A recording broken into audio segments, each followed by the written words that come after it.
I couldn't get past what I viewed as a missed opportunity. I did that a couple times when I was trying to get into the music business.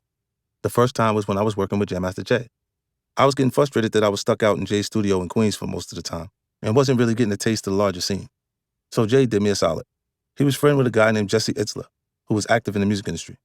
Jesse had written a bunch of songs for artists like Tone Loc, as well as the New York Knicks theme song Go New York Go. Through that, he'd gotten a job to run the Knicks street team. After Jay introduced us, Jesse made me an offer. If I'd help him with the Knicks street team, he'd show me the ropes in the music business.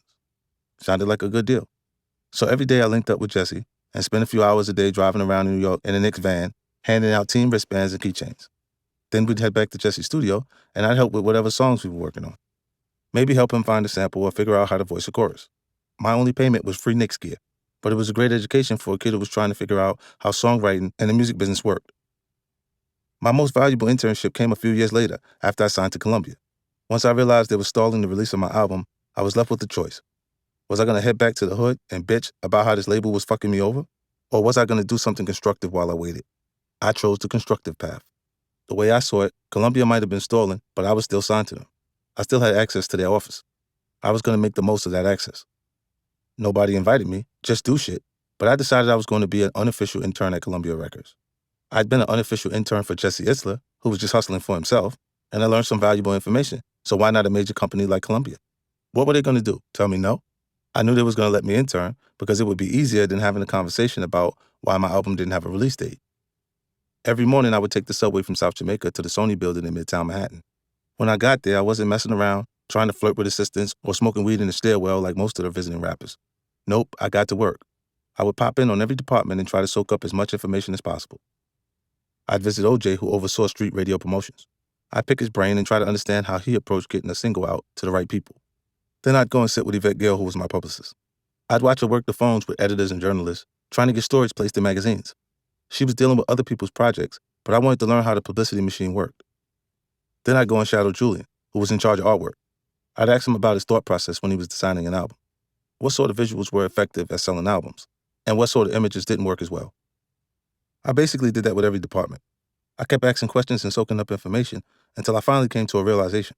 The label couldn't do everything for me. That may seem like an obvious statement, but back then most rappers didn't truly appreciate the limitations of the label. They thought once they got signed by a major, they could put things on cruise control and allow the folks in the office to do the rest.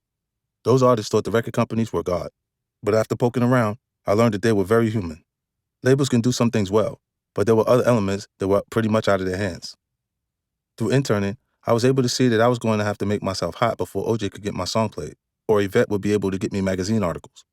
I realized that the labels could build on momentum, but they were limited when it came to creating it. That's why I ended up releasing How to Rob. I realized that I needed to create a buzz that was going to jolt the label into action. I needed to create my own energy, not hope that someone was going to flip a switch for me. I would never have come to that realization if I hadn't first decided to create my own internship.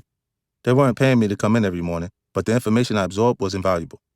Having a realistic understanding of what a record company wasn't going to do for me probably saved my career. Today, internships seem to get a bad rap. A lot of young people have complained that they're exploitative. Some folks even want to make unpaid internships illegal. That's short-sighted. If you're interning in an industry that you're passionate about, you're not being exploited. It's just up to you to get the most out of the experience. An internship is an open door. Once you're in, you must take it upon yourself to check out every room in the house.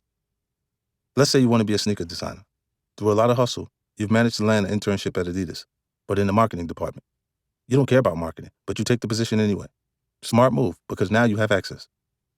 You must attack working for marketing like it was actually a design position and win the respect of your bosses.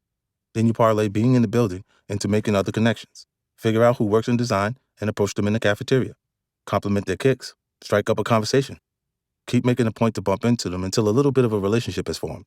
Then let them know that your true passion is design. Ask if it's cool to come by the department one day and just be a fly on the wall. If that person senses you're sincere in your hunger, they'll probably say, sure, come through. Now you have an in. You're around people who are doing what you want to do. Capitalize on that opportunity. Ask questions, make observations, and soak up game. Even if it doesn't lead to an actual job down the road, though it might, you'll leave the situation with a tremendous leg up on your competition. You'll have real information on how your passion gets put into practice. Someone who really capitalized on intern experience was Quarantine Velma, the photographer I mentioned earlier. Quarantine grew up in France, where he was a huge hip-hop fan. In 2006, he decided to move to New York City so he could be closer to the culture. When he got to NYC, one of the first things he did was look up the number for the G-Unit offices, since he was a big fan of our music and lifestyle. He called up, asked if we were hiring, and was told nope, no jobs were available. Quarantine didn't accept no for an answer, though. Instead, a few days later, he physically showed up at the office and knocked on the door, hoping to make a case